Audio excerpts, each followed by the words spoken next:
കൃഷ്ണശാലിനിയുടെ latest എപ്പിസോഡിൽ തുടർന്ന് ശാരദാമ്മയോട് സത്യഭാമ പറയുന്നുണ്ട്, മരുമകന് വേണ്ടി ആയുരാരോഗ്യത്തിന് വേണ്ടി വഴിപാടൊക്കെ കഴിപ്പിച്ചിട്ട് പോയാൽ മതി, നിങ്ങളുടെ മകളും മരുമകനുമായിട്ട് ഒരുപാട് കാലം സുഖിച്ച് ജീവിക്കേണ്ടതല്ലേ എന്നൊക്കെ പറഞ്ഞ് കളിയാക്കിയിട്ട് സത്യഭാമ അങ്ങോട്ട് മുന്നോട്ട് നടക്കുകയാണ്. അന്നേരം പിള്ള ഇങ്ങനെ ശാരദാമ്മയെ നോക്കി നിൽക്കുമ്പോൾ എടോ പിള്ളെ എന്നിങ്ങനെ വിളിക്കുമ്പോൾ അതാ വരുന്നു എന്നും പറഞ്ഞ് പിള്ളയും പോവുകയാണ്. അന്നേരമാണെങ്കിൽ ശാരദാമ്മ ഇങ്ങനെ ചിന്തിച്ച് നിൽക്കുന്നുണ്ട്, ശാലിനി തന്നെയാണ് സത്യയുടെ അച്ഛൻ്റെ വേഷം കെട്ടി വന്നതെന്ന് ഞാൻ എങ്ങനെയാണ് സത്യാമ്മയെ പറഞ്ഞൊന്ന് മനസ്സിലാക്കുക, ഇനി എന്ത് ചെയ്യും, സത്യാമ്മ എന്തൊക്കെയോ തീരുമാനിച്ചുറപ്പിച്ച് തന്നെയാണ് പോയിരിക്കുന്നത്, അതെന്തായിരിക്കും എന്നൊക്കെ ഇങ്ങനെ ചിന്തിച്ച് നിൽക്കുമ്പോൾ ശാരദാമ്മ വരുന്നില്ലേ, വഴിപാട് പൂർത്തിയാക്കണ്ടേ, സത്യാമ്മയൊക്കെ പോയി എന്ന് പറയുകയാണ്. അന്നേരം അത് സമ്മതിച്ചിട്ട് വീണ്ടും അവരുടെ വഴിപാട് ബാക്കിയൊക്കെ നടത്തുന്നുണ്ട്. അതേസമയം മുന്നോട്ട് നടന്നു പോകുന്ന ഭാമ പിന്നെ നേരത്തെ സത്യ പറഞ്ഞ കാര്യങ്ങളാണ് ആലോചിക്കുന്നത്. എൻ്റെ അച്ഛൻ വരണമെന്ന് ഞാൻ പ്രാർത്ഥിച്ചു, അപ്പോൾ അച്ഛൻ വന്നു, അതിനാണ് ഈ വഴിപാട് എന്നതൊക്കെ ഓർക്കുമ്പോൾ ഭാമ ആകെ ദേഷ്യപ്പെട്ട് നടന്നു പോവുകയാണ്. തുടർന്ന് കാണിക്കുന്നത് രാത്രി. ശാലിനിയാണെങ്കിൽ വിഷ്ണു വരുന്നത് നോക്കി കുടുംബശ്രീ വീടിൻ്റെ ഉമ്മർത്ത് തന്നെ നിൽക്കുന്നുണ്ട്. അതേസമയം വിഷ്ണു ഇങ്ങനെ വണ്ടിയിൽ വരുന്നുണ്ട്. വിഷ്ണു ആണെങ്കിൽ വണ്ടിയിൽ നിന്ന് ഇറങ്ങിയിട്ട് ആ മുറ്റത്ത് തന്നെ ഇങ്ങനെ ഇഷ്ടമില്ലാതെ വന്ന രീതിക്ക് അങ്ങോട്ട് തിരിഞ്ഞൊക്കെ നിൽക്കുകയാണ്. വിഷ്ണുവിട്ട് കയറി വാ എന്ന് പറയുമ്പോൾ വിഷ്ണു അത് മൈൻഡ് ചെയ്യുന്നില്ല.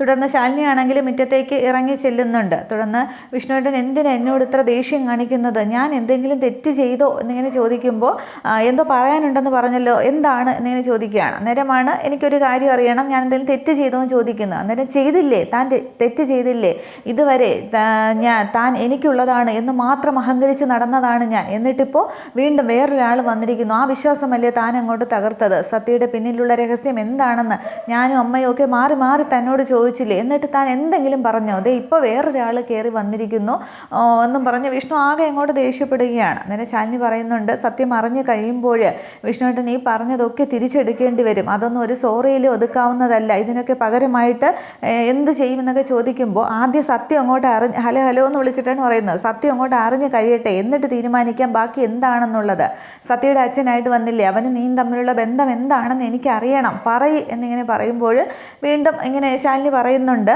പക്ഷേ വിഷ്ണുവേട്ടനിൽ നിന്നും പ്രതീക്ഷിക്കാവുന്നതിലപ്പുറം വേദനയാണ് എനിക്കുണ്ടായത്, പക്ഷേ സത്യം അങ്ങോട്ട് അറിഞ്ഞു കഴിയുമ്പോൾ വിഷ്ണുവേട്ടന് ഇതൊന്നും ഇങ്ങനെയല്ല, എന്നോട് എന്ത് പറയും എന്നൊക്കെ ഇങ്ങനെ വീണ്ടും അങ്ങോട്ട് ശാലിനി അങ്ങോട്ട് കാട് കയറി സംസാരിക്കുമ്പോൾ വിഷ്ണുവിന് ദേഷ്യം വരുന്നുണ്ട്.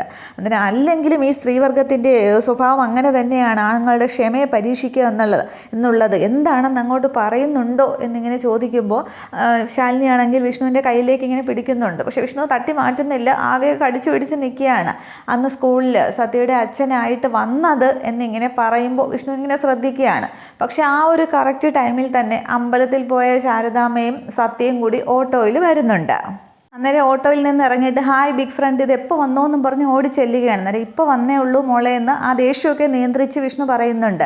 അന്നേരം എവിടെ പോയതാന്ന് ചോദിക്കുമ്പോൾ അമ്പലത്തിൽ പോയതാണ്, സത്യമോൾക്ക് ഒരു മുട്ടുകാലിൽ പ്രദക്ഷിണം ഉണ്ടായിരുന്നു എന്ന് പറയുകയാണ്. അന്നേരം അതെന്താ ഇപ്പോൾ ഇങ്ങനെ ഒരു വഴിപാട് എന്ന് ചോദിക്കുമ്പോൾ അതെൻ്റെ അച്ഛൻ വരാൻ വേണ്ടി ഞാൻ നേർന്നതാണ്, അച്ഛൻ വന്നല്ലോ അപ്പോൾ അത് പൂർത്തിയാക്കാൻ വേണ്ടി പോയതാണ്, എൻ്റെ അച്ഛൻ എന്നെ ഒരുപാട് ഇഷ്ടമാണ് എന്നൊക്കെ ഇങ്ങനെ സംസാരിക്കുമ്പോൾ വിഷ്ണുവിനങ്ങോട്ട് ദേഷ്യം വരുന്നുണ്ട്. ആകെ ദേഷ്യം തന്നെ വിഷ്ണു ഇങ്ങനെ തലമുടിയൊക്കെ ഇങ്ങനെ ചുറ്റി പിടിക്കുകയാണ്. വിഷ്ണു ആണെങ്കിൽ ദേഷ്യം വന്നിട്ട് ആ കുട്ടിയുടെ മുമ്പിൽ, പക്ഷേ അത് കാണിക്കുന്നില്ല.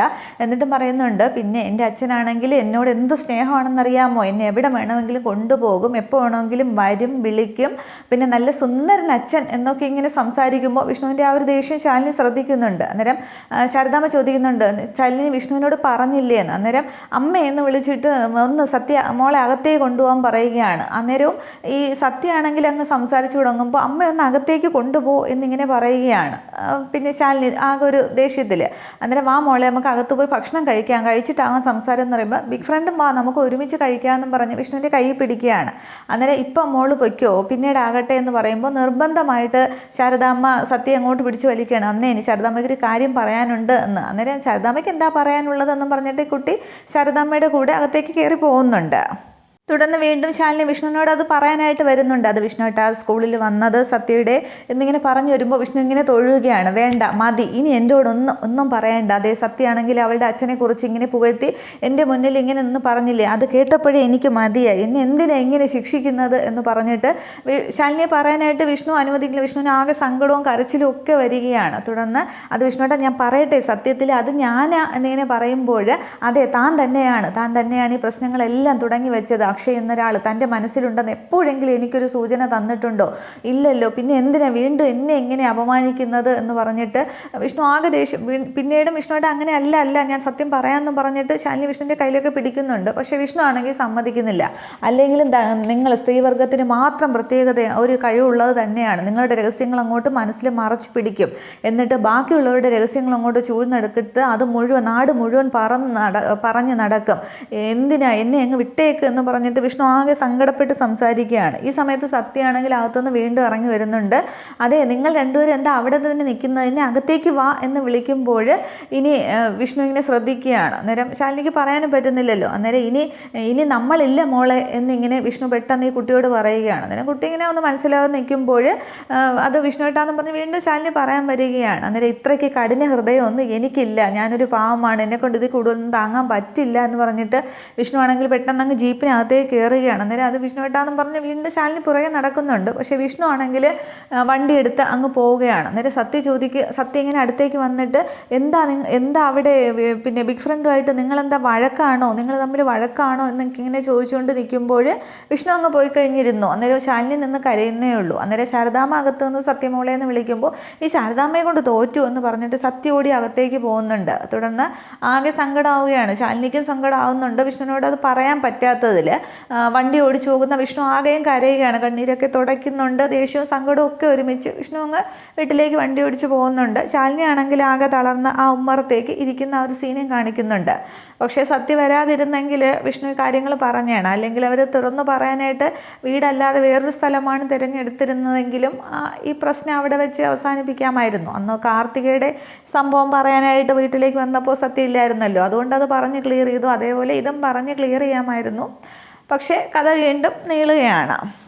തുടർന്ന് കാണിക്കുന്നത് പിറ്റേന്ന് രാവിലെ സത്യഭാമ വിവാഹം നടത്തുന്ന അമ്പലമാണ് കാണിക്കുന്നത്. അന്നേരം സത്യഭാമ ഇങ്ങനെ തൊഴുതുകൊണ്ട് നിൽക്കുമ്പോൾ അവിടുത്തെ അമ്പല കമ്മിറ്റിക്കാർ വേറൊരു സാമൂഹ്യ പ്രവർത്തനയെ കൊണ്ടുവന്ന് സത്യഭാമയ്ക്ക് പരിചയപ്പെടുത്തി കൊടുക്കുന്നുണ്ട്. പിന്നെ 4 കുട്ടികളുടെ വിവാഹമാണ് നടക്കുന്നത്. അതിൽ 5 പവന് 50,000 രൂപയുമാണ് കൊടുക്കുന്നത്, അല്ലെ 5 പവൻ വീതം കൊടുക്കുന്നത് സത്യാമ്മയാണ് എന്നൊക്കെ പറഞ്ഞാണ് സത്യഭാമയെ പരിചയപ്പെടുത്തുന്നത്. അന്നേരം അയാളും സത്യഭാമയെ ഒരുപാട് പുകഴ്ത്തിയൊക്കെ പറയുന്നുണ്ട്. ഇത്തവണ ഈ കാലത്ത് സ്വർണ്ണത്തിന് ഇത്രയുമൊക്കെ വില നിൽക്കുമ്പോൾ 5 പവൻ കൊടുക്കുന്നത് വലിയ കാര്യമാണെന്നൊക്കെ പറയുമ്പോൾ പെൺകുട്ടികൾ പുരനിറഞ്ഞ് നിൽക്കുന്നത് ഒരു വീടിന് ശാപം തന്നെയാണ്. അത് നന്നായിട്ട് എനിക്ക് അറിയാവുന്നത് കൊണ്ട് തന്നെയാണ് ഞാൻ ഇങ്ങനെ ഒരു നടത്തുന്നത്. ഇത് പേരിനും പ്രശസ്തിക്കും വേണ്ടിയിട്ടല്ല. കഴിഞ്ഞ തവണ 5 വിവാഹം നടത്തി, ഇത്തവണ 4 ഉള്ളൂ, അത് അത്രേ കിട്ടിയുള്ളൂ. അടുത്ത തവണ 5 ആക്കാൻ തന്നെയാണ് നമ്മുടെ തീരുമാനം എന്നൊക്കെ അവർ തങ്ങളിൽ ഇങ്ങനെ സംസാരിക്കുന്നുണ്ട്. തുടർന്ന് ആ വിവാഹം നടക്കുന്ന ആ ഒരു ക്ഷേത്രത്തിൻ്റെ ആ ഒരു മണ്ഡപത്തിലേക്ക് അവരെല്ലാവരും കൂടി പോവുകയാണ്. അന്നേരം 4 വധൂവരന്മാർ ഇങ്ങനെ ഒരുങ്ങി നിൽക്കുന്നുണ്ട്. അന്നേരം സത്യാമ്മ ഇവരെയൊക്കെ അനുഗ്രഹിക്കണം എന്നിങ്ങനെ ആ അമ്പലത്തിലെ പ്രസിഡന്റ് ഇങ്ങനെ പറയുമ്പോൾ ദൈവസന്നിധിയിൽ മറ്റൊരു അനുഗ്രഹത്തിൻ്റെ ആവശ്യമുണ്ടോ എന്ന് സത്യഭാമ ചോദിക്കുന്നുണ്ട്. എന്നാലും സത്യാമ്മ അനുഗ്രഹിക്കണമെന്ന് പറയുമ്പോൾ തുടർന്ന് എല്ലാവരെയും ഭാമ അങ്ങോട്ട് അനുഗ്രഹിക്കുന്നുണ്ട്. ഇതേ സമയം അവിടെ ശാലിനി ഇറങ്ങാനായിട്ട് തുടങ്ങുന്നുണ്ട്. അന്നേരം വെപ്രാളപ്പെട്ടൊക്കെ ഇറങ്ങുമ്പോൾ ശാരദാമ്മ പിറകെ ലഞ്ച് ആയിട്ട് ഭക്ഷണമായിട്ട് പോകുന്നുണ്ട്. അപ്പോൾ ഇത് സമയമില്ല അമ്മേ, ഇതൊന്നും കഴിക്കാനുള്ള സമയം കിട്ടില്ല, ഇന്ന് ഓട്ടത്തിനുള്ള ദിവസമാണ് എന്നൊക്കെ പറയുമ്പോൾ എന്നാലും ഇത് കൊണ്ടുപോകും, പുറത്തുനിന്ന് വാങ്ങി കഴിക്കുന്നതിനേക്കാൾ വിശ്വസിച്ച് കഴിക്കാമല്ലോ എന്നൊക്കെ പറയുമ്പോൾ രാമേട്ട ഇതങ്ങോട്ട് വണ്ടിയിലേക്ക് വയ്ക്കുക എന്ന് പറഞ്ഞ് അത് കൊടുക്കുന്നുണ്ട്. അന്നേരം ഇതും കൊണ്ട് ഞാൻ വണ്ടിയിൽ ഇങ്ങനെ നടക്കത്തേ ഉള്ളൂ, കഴിക്കാനൊന്നും പറ്റില്ല എന്ന് പറയുമ്പോൾ അത്തി താമസിച്ചാലും വേണ്ടൂല മക്കളെ, അത് കഴിക്കണേന്നൊക്കെ ശാരദാമ്മ പറയുന്നുണ്ട്. അന്നേരം തുടർന്ന് കാറിലേക്ക് കയറാൻ തുടങ്ങുമ്പോൾ ഓട്ടോയിലാണെങ്കിൽ ശാന്തയും ആ പെൺകുട്ടിയും കൂടി വരുന്നുണ്ട്. ശാന്തയുടെ ചെറിയമ്മയുടെ മോളും കൂടി വരുന്നുണ്ട്. ഈ കുട്ടിയാണെങ്കിൽ ആകെ കരഞ്ഞ് ഒക്കെയാണ് വരുന്നത്. അന്നേരം എന്താ കാര്യം ചോദിക്കുമ്പോൾ ഇവളുടെ വിവാഹമല്ലേ, നീ പിന്നെ അതിന് വേണ്ടിയിട്ടല്ലേ പോയതെന്നൊക്കെ ചോദിക്കുന്നുണ്ട്. അന്നേരം ആ വിവാഹം നിശ്ചയിച്ച് ഉറപ്പിച്ചു തന്നെയാണ്, പക്ഷെ അതിന് നടക്കില്ല എന്നിങ്ങനെ ശാന്ത പറയുന്നുണ്ട്. അന്നേരം അതെന്താ എന്നിങ്ങനെ ചോദിക്കുമ്പോൾ പയ്യൻ എന്തെങ്കിലും കുഴപ്പക്കാരനാണോ എന്ന് ചോദിക്കുമ്പോൾ ശാന്ത വിശദമായിട്ട് കാര്യങ്ങൾ പറയുന്നുണ്ട്. ഇവളുടെ അമ്മ ചെറിയ ഒരു ഹാർട്ട് പേഷ്യൻ്റാണ്, ഞങ്ങളൊക്കെ ചേർന്നാണ് വിവാഹം നടക്കുന്നത്, അച്ഛൻ പണ്ടേ ഉപേക്ഷിച്ച് പോയതാണ്. അപ്പോൾ വിവാഹം ഉറപ്പിച്ചപ്പോൾ നിശ്ചയിച്ചതിൻ്റെ പിറ്റേന്ന് തന്നെ ഇവളെയും വിളിച്ചുകൊണ്ട് അവൻ കറങ്ങാൻ തുടങ്ങിയതാണ്.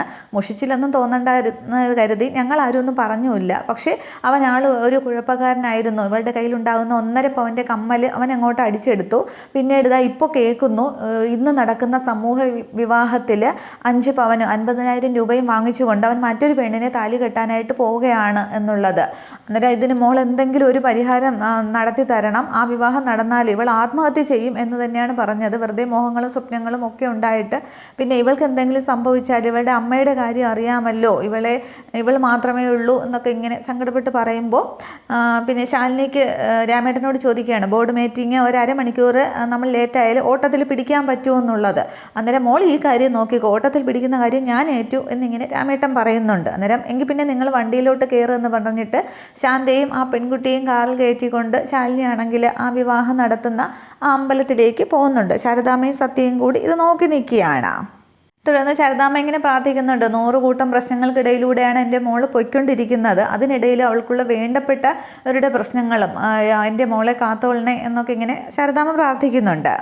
ഇതേസമയം അവിടെ താലികെട്ടിനുള്ള ചടങ്ങുകളെല്ലാം പൂജാതി കർമ്മങ്ങളെല്ലാം തിരുമേനി പൂർത്തിയാക്കുന്നുണ്ട്. ഇനി താലികെട്ടിലേക്ക് കടക്കാമെന്നിങ്ങനെ പറയുമ്പോൾ ക്ഷേത്ര കമ്മിറ്റി പ്രസിഡന്റ് പറയുന്നുണ്ട്, എങ്കിൽ പിന്നെ എല്ലാ വർഷങ്ങളിലേയും പോലെ സത്യാമ്മ തന്നെ താലിയെടുത്ത് വരന്മാരുടെ കൈകളിലേക്ക് കൊടുത്തോളൂ, ഇത് അവരുടെ വീട്ടുകാരുടെ ഒരു ആഗ്രഹം തന്നെയാണ് എന്നിങ്ങനെ പറയുമ്പോൾ താലി എടുത്ത് കൊടുക്കുന്നതും ഒരു അന്തസ്സ് തന്നെയാണ്, അത് അവരുടെ മുന്നോട്ടുള്ള ജീവിതത്തിന് ഉയർച്ചയുണ്ടാക്കുകയുള്ളൂ എന്നിങ്ങനെ തിരുമേനിയും പറയുന്നുണ്ട്. അന്നേരം സത്യാമ്മ താലി എടുത്ത് കൊടുത്തിട്ടുള്ള ഒരു വിവാഹവും ഇതുവരെ നല്ല രീതിയിലേ പോയിട്ടുള്ളൂ എന്നിങ്ങനെ കൂടി നിന്നവരെയൊക്കെ പറയുമ്പോൾ ഞാനിത് മനസ്സുകൊണ്ട് അനുഗ്രഹിച്ച് തന്നെയാണ് കൊടുക്കുന്നത് എന്നിങ്ങനെ പറഞ്ഞിട്ട് തിരുമേനി ആ ഇലയിലേക്ക് വെച്ച് താലിയെല്ലാം കൊടുക്കുമ്പോൾ സത്യഭാമ അത് വാങ്ങിച്ചിട്ട് എല്ലാ 4 പേരുടെയും വരന്മാരുടെ കൈകളിലേക്ക് ഇങ്ങനെ കൊടുക്കുന്നുണ്ട്. ഈ ഒരു കറക്റ്റ് സമയത്ത് തന്നെ അവിടെ താഴെ ശാലിനിയും അനുപല്ലവിയും ശാന്തയും പെൺകുട്ടിയും എല്ലാവരും കൂടി എത്തുന്നുണ്ട്. ഇത്രയും ആകുമ്പോൾ എപ്പിസോഡ് അവസാനിക്കുകയാണ്. അപ്പോൾ ഇനിയാണ് കല്യാണം മുടക്കുന്നതും ശാലിനി കല്യാണം മുടക്കുന്നതും വിഷ്ണുവിന് വിവാഹം ഉറപ്പിക്കുന്നതും അവിടെ വെച്ചാണ്. അതൊക്കെ അടുത്ത എപ്പിസോഡിൽ കാണാം. Okay, thank